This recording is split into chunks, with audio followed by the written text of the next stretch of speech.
Alright guys, welcome back to the channel. Today I'm going to be showing you how I made this suspension. It's actually articulating suspension, more like a rock crawling type of suspension. And I'm also going to leave the link to a video where I found that this guy, it's in a language that I don't understand, but I picked up enough where I could recreate it my own way. So I'm gonna leave that link on the video description if you want to check it out. As you can see, this is the Matchbox Forerunner. I cut the roof off. I think like a few years ago. I don't remember. Trying to simulate a Forerunner that I had in the past. I'll probably put a picture up in the screen in the side right there. So for this video, I'm gonna show you how I did this one, but I'm gonna be giving this one the same treatment. And as you know, the important thing here is to take the idea and modify it and make it fit into the casting that you want to do, since every casting is different. All right, let's go to the next step. Just took off the screw so I could show you exactly what I did. On the video that I mentioned before, the guy, well, let me show you this one. If you see these vehicles that usually come in a 4x4 stands, they have this big lump here. So what he does in that video is that he cuts here in the back, here and here, and eliminates this part right here. So that leaves him with 3 parts. So what he does is that he puts everything back together with I think some kind of crazy glue, but then you can't remove, because he glues the chassis to the casting. With this, I had to come up with an idea. First, I had an idea to put something in here to make the chassis only one piece, but I went with the idea of gluing the interiors to the chassis, because it worked with this casting, it worked with this car. And what he does after he does that, you'll be surprised that what we're going to be using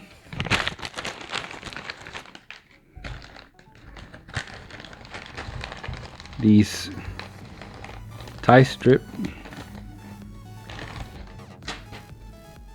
I use this small ones. I think I got this Harbor Freight.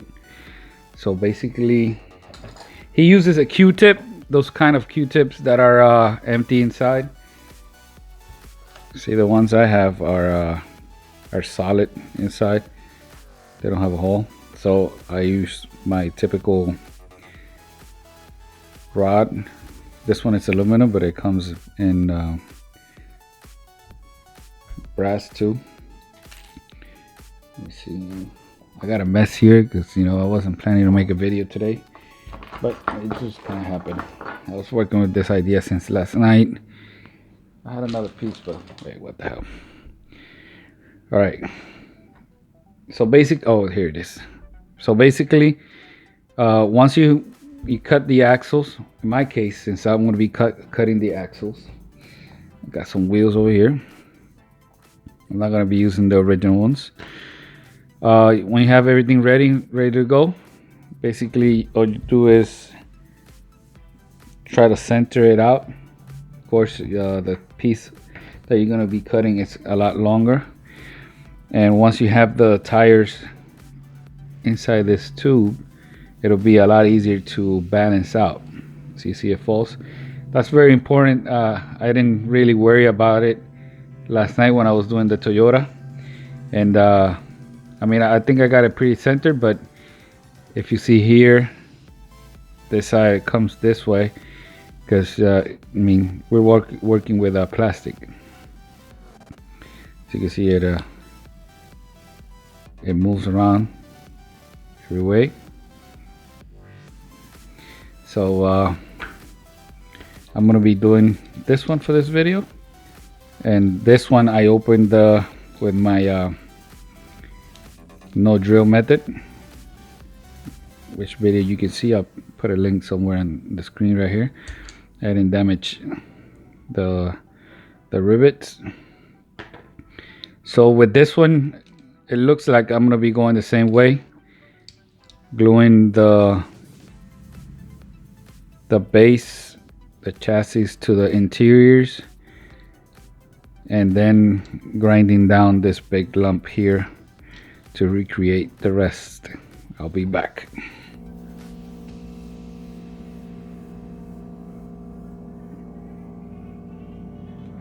Okay, I think that's good enough.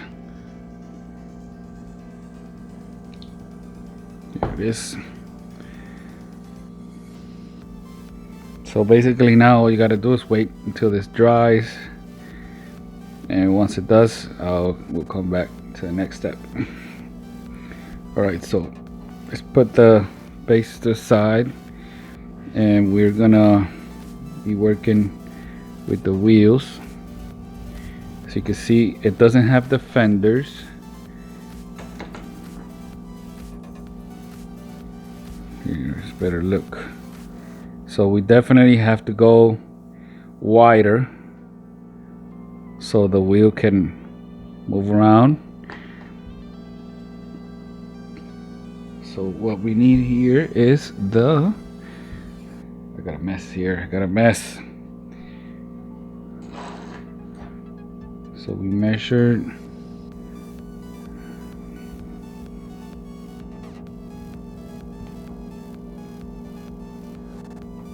So it's about 3/4 of an inch, according to my mat here.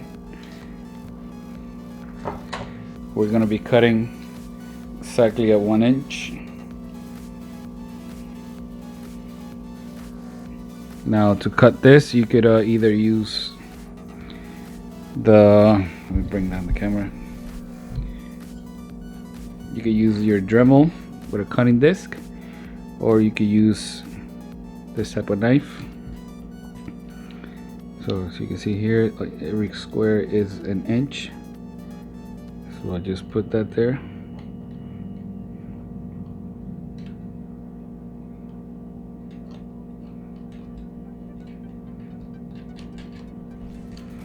There he goes. It's 1 inch.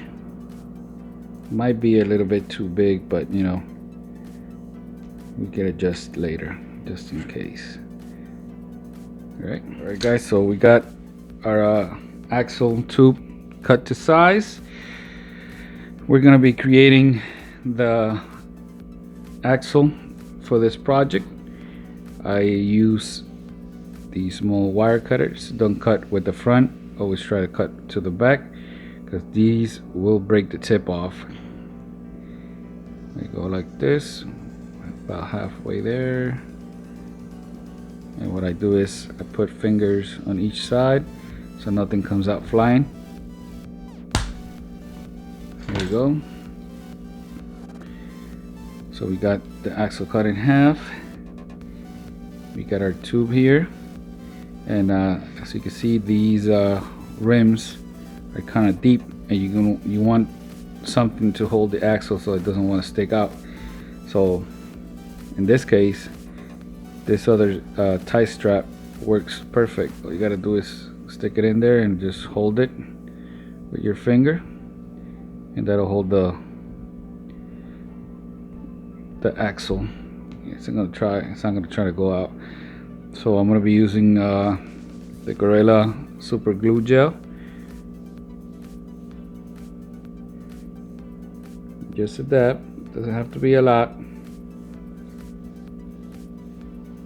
If you use too much, right, just make sure you go all the way around, but no big lumps.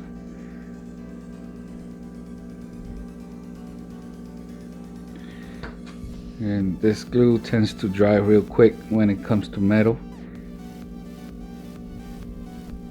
There you go. So it just went in there. That should be pretty good. Here you go. In the event that you use too much glue, you're gonna see the glue is gonna try to hit the rim and everything's gonna get stuck. Don't stop moving it, and before it completely dries, try to move it like this and pull it out a little bit. See, this one I got glue on it. So what I'm gonna end up using is the Dremel with this tool here that I use to clean the windshield, and hit it so it'll loosen up. I'm gonna do that right now before the glue dries.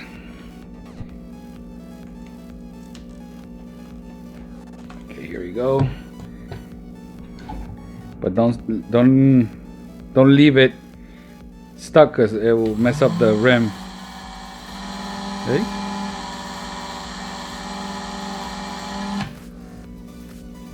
That should have cleaned up any excess glue that went inside. See, it rolls now. Let's do the other side. Same trick here to hold the axle in place. Alright, so we're gonna be putting the axle here, like I think I mentioned before. Kind of use the center and balance it out. That should give you a good idea where it's about that center. Now use the glue. Remember, this is temporary, just so it could hold everything in place. Give it a few seconds before you put it down. I find that usually if you hold it a minute or maybe 30 seconds, it should be good enough, or you could lay it on the mat like this and it should stay. Now we're waiting. Let me do the other axle and I'll be back. Alright guys, let's do an update here. I have went ahead and used 2-part epoxy here, as you can see. Don't worry, we're gonna be cleaning that off. It's still not completely dry, so once it's dry, you can install I use a disc on my Dremel and just grind off a little bit around it. Try to make it round, make it look like a differential. Here on the Jeep, as you can see, I cut off the parts that went on top here. It separated everything, so I use a bit of the epoxy here to hold back the pieces, making sure that none of the epoxy is touching the metal, right? So then to reinforce, I use brass because, you know, that's what I have here. But I cut a piece here, like as you can see, and I'm gonna be gluing it right about here. See, I got another one for the front. And like I said, I use brass because that's what I have, but I'm pretty sure you could get a Coca-Cola can or Pepsi, any kind of can, any soda can. It's aluminum, it's easy to cut with a scissor, and just cut it to place and put it here. So that'll be my next step. I'm gonna be gluing that reinforcement here.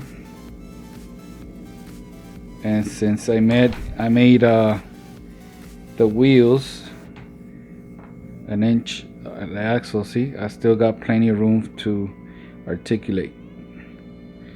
Shouldn't be a problem.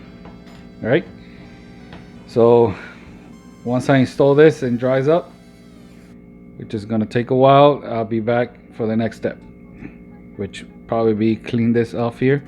You want to have a flat surface around here. All right, I'll be back. The little piece of brass is on there. It's not completely dry yet.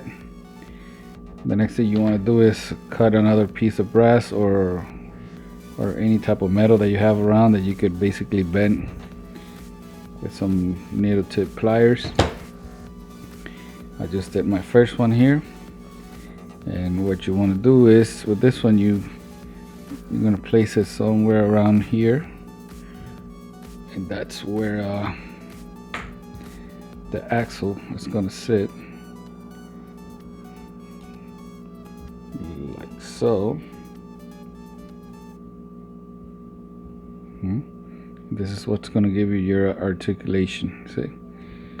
So let me do another bend here to do the back. Make a little mark here so I know where to cut.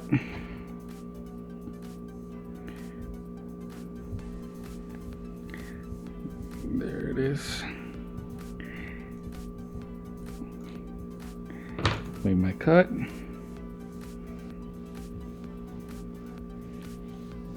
So this is right here. So right now all you gotta do is glue this part here. Try to get it as straight as possible. Alright guys, we're back.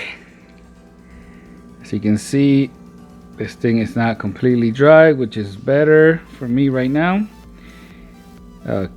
Quick tip, when working with a 2-part epoxy, before it gets hard as a steel, it becomes like a soft plastic, which you could clean off with a knife, just so you don't go crazy sanding it down. So that's a good idea. As you can see, everything is here ready to go. Suspension is working. And since we opened this without drilling it, I don't have to worry about anything else right now. So we just put it together and we snap it in place, and here it is, the Jeep with articulating suspension. I'm going to give you a sample here. The other suspension methods that I've done in the past, they were kind of stiff. They would do the normal suspension thing here, but it will not hold the car like this. So let me do this one here. Here it is. What you think of that stand? Let's try something smaller here in the front. Here it is. Try it from this side so you see this side. There. So you got full working suspension, plus it holds the position like it's rock crawling. And next step will be, if you really want, clean this up. Maybe use a file set. I think I have one around here, like this one. If you want to go crazy, you know, make it smooth, blah blah blah. I don't really worry about that because this is an off-road vehicle and it's gonna get messed up anyway. So, like every off-road vehicle out there, the one thing you do, you have black paint. You fix everything with black paint. So here you basically go with a small brush, ta ta ta ta. And I was gonna make some side tubes for the rocks, but luckily this Jeep already has them in the casting, as you can see here. That way when it hits a rock, it could just slide through it. This thing has got to be the best Jeep that Hot Wheels have done so far, and it looks ridiculous gorgeous. Let's see if I could do this in slow motion.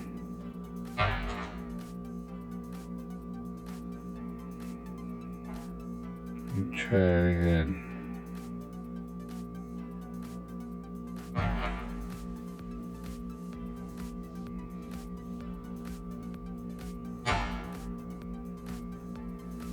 There you go.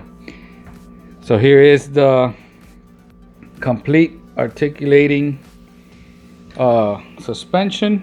Remember, I'm going to leave a link on the video description of the guy that originally did this. Here's the Forerunner.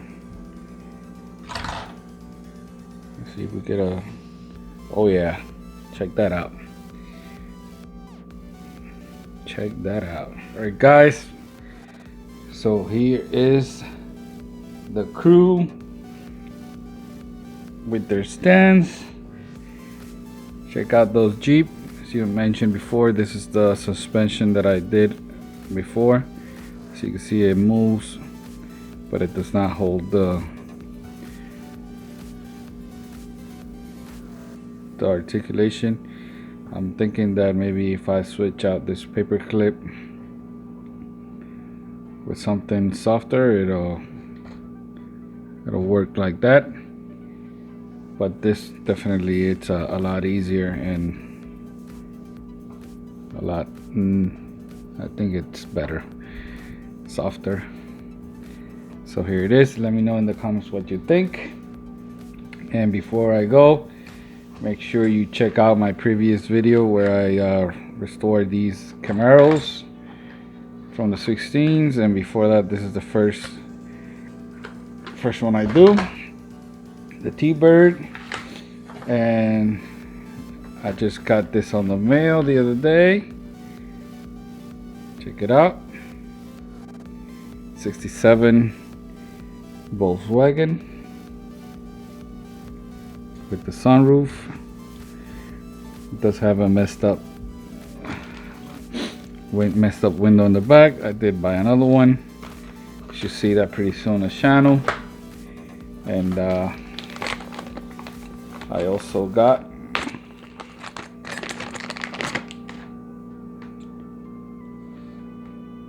a beach bomb. I don't know, baby. Well, not this one. This one came in the mail all damaged. I already contacted the seller, and he's gonna send me another casting with no damage, so I get to keep this one. So I'm gonna probably leave it like this. Don't mess with it.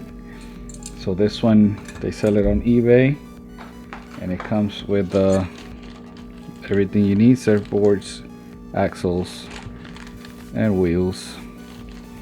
So I'm gonna put a link on the video description if you guys want to pick one of these up, and let me know what you guys think. And you haven't seen this before, see, I painted the underneath the Jeep. It looks like a real Jeep that somebody didn't clean perfectly and just used spray paint to cover up everything. All right, guys, so thank you for watching. Peace out.